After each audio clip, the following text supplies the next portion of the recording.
এক ভদ্রলোক প্রায় সময়ই এক বৃদ্ধ ফল বিক্রেতার কাছ থেকে আপেল কিনতেন। প্রতিবার আপেল কেনার পর লোকটি বৃদ্ধকে বলতেন, আপনার আপেলগুলো একদমই পানছে, একদমই মিষ্টি না, এই নিন একটা খেয়ে দেখুন। এই বলে নিজের কেনা আপেল থেকে একটা আপেল সে বৃদ্ধের দিকে বাড়িয়ে দিত। বৃদ্ধ আপেলটা খেয়ে যেইমাত্র বলতেন মিষ্টি তো ঠিকঠাকই আছে, অমনি লোকটি কিছু না বলে চলে যেতেন। একদিন সেই লোকটির সাথে তার স্ত্রী ছিলেন। হাঁটতে হাঁটতে স্ত্রী বললেন, তুমি প্রতিদিন মিথ্যা কথা কেন বলো? আপেলগুলো তো যথেষ্ট মিষ্টি। লোকটি বললেন, আমি জানি ওগুলো মিষ্টি, তুমি ওনার চেহারাটা দেখোনি। উনি খুব গরিব, অনেক কষ্টে পরিবারের জন্য খাবার সংগ্রহ করেন।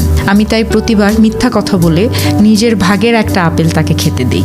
লোকটি এবং তার স্ত্রী আপেল কিনে চলে যাওয়ার পর পাশের মুদির দোকানদার আপেল বিক্রি করা বৃদ্ধকে প্রশ্ন করলেন, আমি লক্ষ্য করেছি আপনি প্রতিদিন ওই লোকটিকে খানিকটা ওজন বাড়িয়ে দেন, এর কারণ কি? বৃদ্ধ হেসে বললেন, কারণ আমি জানি সে প্রতিবার আমাকে মিথ্যে কথা বলে একটা করে আপেল খাইয়ে চলে যায়। সে মনে করেছে আমি এটা বুঝি না। প্রতিবার আমার প্রতি তার ভালোবাসা দেখে আমার ওজনের পাল্লাটাও তার দিকে ঢলে পড়ে।